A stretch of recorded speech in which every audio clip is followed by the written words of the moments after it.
রাজনীতিতে বিভিন্ন রকম সমস্যার কারণে আমাদের এই নৌকা এবার আমাদের কাছে নাই। যারা আজকে আপনাদের গাড়ি পাল্লা নিয়ে আপনাদের সামনে আসতেছে ভোট চাওয়ার জন্য, ওরা কিন্তু সেদিন এই স্বাধীনতার বিরোধিতা পক্ষে ছিল না, বিপক্ষে ছিল। এবং আপনাদের এই বাড়িঘর ছেড়ে চলে যেতে হয়েছে, ওই সময় আপনাদের বাড়িঘর লুটো করা হয়েছে।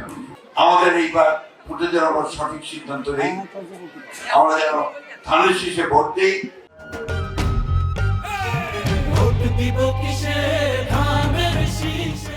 যারা আমরা ফ্যামিলি কার্ডের কথা বলি, যারা আমরা কৃষি কার্ডের কথা বলি, স্বাস্থ্য কার্ডের কথা বলি, আইন শৃঙ্খলা রক্ষার কথা বলি, শিক্ষার কথা বলি, স্বাস্থ্যের কথা বলি, তাহলে হাতকে শক্তিশালী করলে ইনশাআল্লাহ দেশ আগামী 5 বছর পার হবে। আগে যে কোনো ভোটের দুইটা প্রধান পক্ষ থাকতো, তাই না? নৌকা আর ধানের শীষ, ঠিক তো? আমরা কেউ কেউ নৌকা থাকতাম, কেউ ধানের শীষে থাকতাম। এইবার নৌকাটা নাই।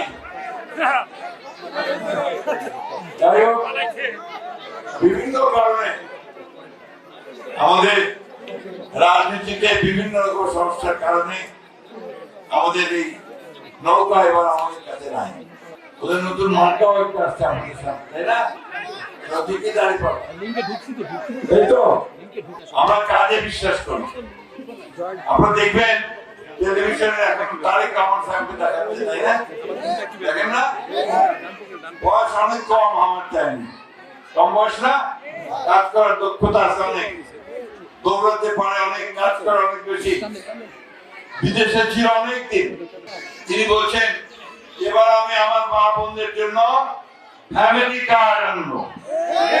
ফ্যামিলি কার্ডটা কি? যে একটা কার্ড, এটা হবে আমার মা বোনদের একটা অস্ত্র। আমি ট্রাইপড ধরে আছি, এটা যদি নিয়ে ন্যায্য মূল্যে আপনার চাল ডাল তেল লবণ কিনতে পারবে, হাসপাতালে গেলে চিকিৎসা পাবে, স্কুলের বাচ্চাদের ভর্তির সুবিধা পাবে, এই কাজটা আমার মায়েদেরকে একটা শক্তিশালী অস্ত্র হিসাবে দাবি করে।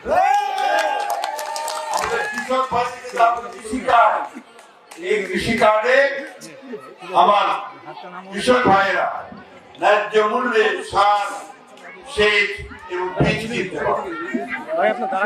আমরা উচ্চ শিক্ষার জন্য ব্যবস্থা করবো। আমাদের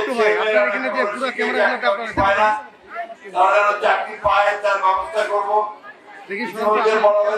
আগামী 18 মাসে যদি ক্ষমতায় আসে, তারা অবশ্যই